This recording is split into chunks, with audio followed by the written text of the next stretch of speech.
the way out of the simple vicious circle of ratchetness is to separate yourself from that environment. And if you can't do that, then you separate yourself mentally and in your heart away from that type of life and thinking. So yeah, the people that you grew up with, they're gonna look at you like, man, you think you better than anybody else out here. You think you all that, but you're not. Well, my answer to that, and always have been, that, well, I know that I'm not better, but I'm gonna act better. That's really what it comes down to. You're gonna act better. You're not gonna accept all the ratchet ways and the nonsense as to be normal, like it's supposed to be. We're not supposed to live like that. So my quest in life was always one to get away from that stuff. If I can physically get away, mentally get myself away. I had to replace being complacent with that type of life. I had to replace it with something better. And the way I did it, I personally started to jog. I said, well, if I'm gonna die, I'm gonna die doing something good. So that's what I did. I'm still alive though, but I had started this way back in 1980. No, before 1980, it was 1970. I can go way back, my friend, way back to 1970 something, right after high school actually. So I've been running a lot, and it helped me get away from, that type of life, because I was one who used to call my friends nigga. We used to joke about, nigga, this, that, and other. And I guess as I matured, I realized that word was more hurting than anything, especially when other races heard us talk to each other that way. And then we had a problem with them talking that way, using that. Even though they want to try to fit in, they feel like that, man, I want to talk like they talk, but for some reason, it just doesn't sit right. It doesn't sit right with anybody. And basically, I'm trying to stay on topic here on how to get out of that type of vicious circle. It's simple. It's not, well, I'll put it there like this. It's not simple to do. Because after you've done it, after you've lived that life for a good while, it's in you to just wake up in the morning and just go straight to it. But then there's times where, because there's a dark, very dark side to all that. There's no upside. Only upside you see is when you high. Really, honestly, you got to be high in order to enjoy that life. And if you can't get high because you're broke, then you're gonna do some things to get some money. Women will sell their bodies. Too bad, because I think that our women should be treated and act like queens. And men will go out and probably even sell their bodies these days.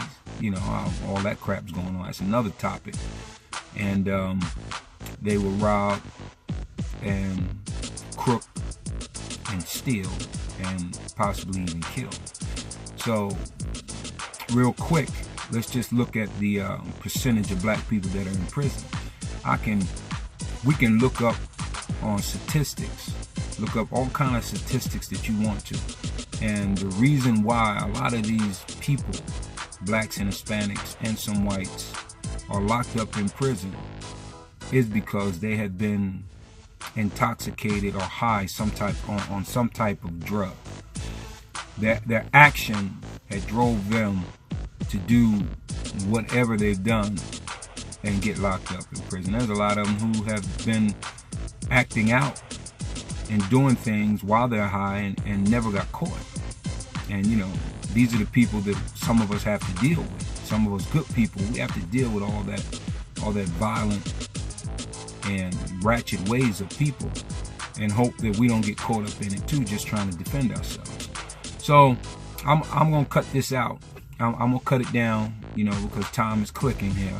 But all I was trying to do right now is share with you that a way out of the vicious circle. So if you like the conversation, by all means, chime in. subscribe, and click the like button.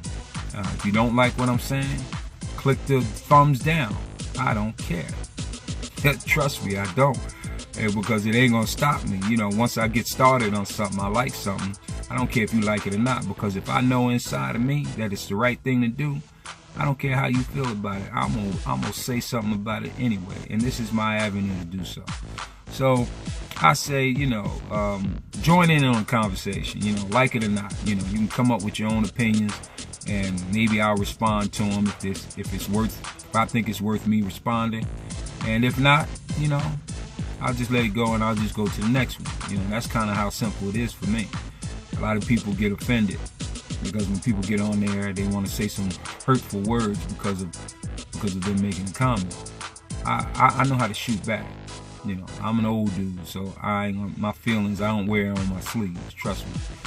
So just remember, y'all, and I just want to leave y'all with this.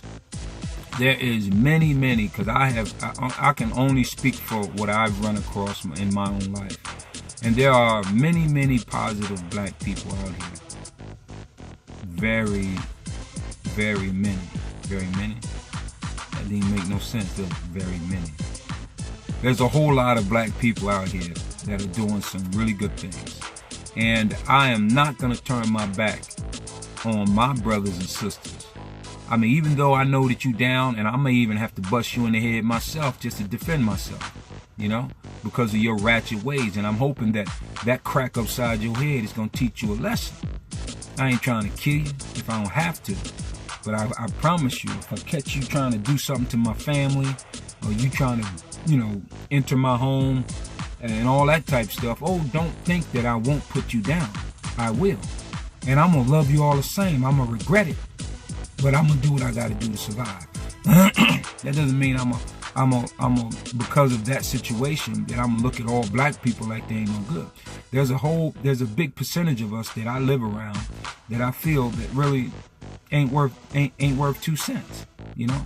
But the only way you're gonna be worth 2 cents is that you listen to some good advice and do something to make the change in your life. That's really it. Listen to good advice to make the good change in your life. That's pretty good. I think I might use that. That's if I don't forget in my old age. But yeah, I'm going to leave you all with that. And just remember, never turn your back on your people, but still accept others who love you. If you know that they love you, love them back. I don't care what color they are. You know, a lot of people may think that I'm a racist because I'm pro-black. I am not. I love my black people because I'm black. We need help, and I am here to help my black people. And all the people, all the other races that wants the love from us, all you got to do is show us love, and we give you love, because that's our nature. Really, it is. Now, the only reason we've gotten kind of wicked, you know, against other races, because they've been wicked on us first. So, leave y'all with this. Love those who love you, right? No matter what color they are. That's just me letting you know that if you show me love, be it black, white, Chinese, Spanish, I don't care. I'm going to show you love. But if you show me your butt to kiss and whack me upside my head just because of the color of my skin, guess what? I'm gonna shoot it right back at you. You got that? I'm a product of the Martin Luther King era and the Malcolm X era. Remember that. All right, y'all. Until next time, peace, and keep your head up and get out of the ratchet life. Good gracious, people, my brothers and sisters, get out. I ain't never gonna call y'all niggas. I ain't gonna never say that y'all ain't worth the effort in trying to get out. I'm gonna assist the best I can, but if you ain't ready, then you ain't ready, and I ain't gonna waste my time with you, right? But I am gonna put an effort, but I need you to meet me halfway. Dig? All right. Next topic I want to talk about when my other phone get right. I'm getting ready to shut that phone off, but before I do, I want y'all to hear something. The next topic I'm talking about is them Indian scam artists from India calling your phone. That's going to be a hot topic because I think all of us have experienced that. And they done made some odd $1 billion off the American people. And we need to put a stop to that crap. And the only way to do that is we start listening to this type of nonsense and doing something about it. And I think the government should really chime in and go hunt those people down. You know, put a task force together and go out there and find out who's ripping us off. They ripping us for a lot of money. Anyway, that's the next topic. If you're in on it, keep checking me out. Subscribe. Check out. Give me a like, thumbs up. If you don't like what I'm saying, give me a thumbs down. You know, for all you giving me a thumbs down, y'all can kiss my black butt. I don't care. Dig it? I'll see you later.